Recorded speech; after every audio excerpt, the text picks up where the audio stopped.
So let's just start with some regular acceleration here. We're parked and stationary. I'll put it down on a drive. Just going to apply some light throttle. This is sort of like driving your grandmother to church on Sunday sort of driving. Just gently onto the throttle here.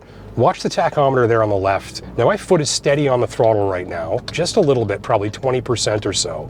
And what you're seeing there is the RPM staying roughly steady around 1500 as the speed of the vehicle increases. Right, so the speedometer on the right is climbing, the tachometer there on the left, not so much. It's staying basically smooth and steady, and we're up to 70 or 80 kilometers an hour. Now what we didn't have there was the engine revving up and down as it's stepping through preset gears the way it would with a regular automatic. And of course, the more smooth and steady we keep the engine's revs, the less fuel that we're using, the less noise that we're hearing, and the smoother the drive. All right, so we're parked and stationary again. Let's just try that acceleration a second time, this time heavier on the throttle. I'll go for about 40 or 50% here.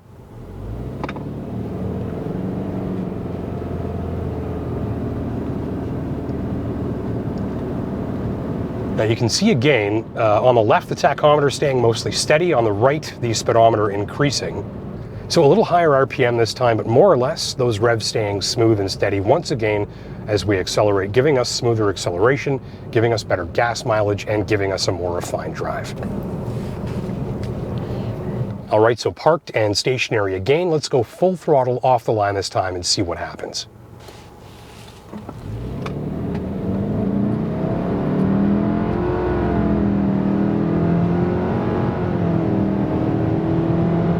So did you catch that? At light and moderate throttle, we've got the transmission and the engine working hand in hand to keep the revs basically smooth and steady, but at full throttle, we've got the transmission simulating the sort of kick down and upshift sensation that you're probably expecting from a regular automatic, which might be what you're used to. Now, this type of transmission doesn't have to do that simulated shifting, but it does it so that you've got a more familiar sensation when you put your foot down. And so in that way, the car is picking up on your vibe and working the engine and the transmission in the best way possible to give you the result that you want. So just to demonstrate that again here, light throttle up to highway speed. Here we go.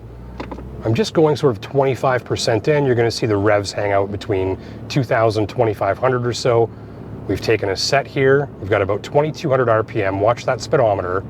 Keeps climbing, but the revs are not moving. And that's more fuel efficient and that's quieter.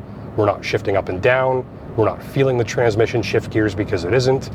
And there we go up to highway cruising speed, and our revs basically haven't moved. And so one more time here at full throttle up to highway speed.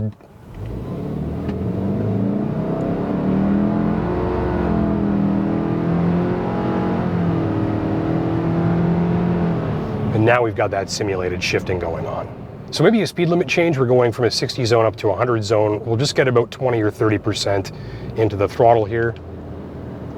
Watch our revs there on the left, staying roughly steady, a little under 2,500. Speedometer on the right there climbing, while the RPMs are staying basically planted. Set our cruise control, take the load away from the engine, and we'll see the RPMs dropping off there. Now we are cresting up the top of a hill here, and we're gonna be on flat ground right about now. So you'll actually see those RPMs drop a little more. We're back under 2,000 now that we've gone to a flatter surface here.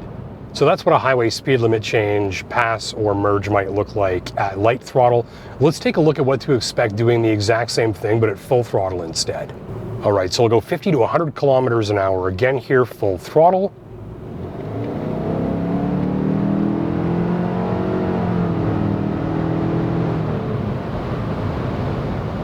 So again, 50 kilometers an hour up to 100, full throttle.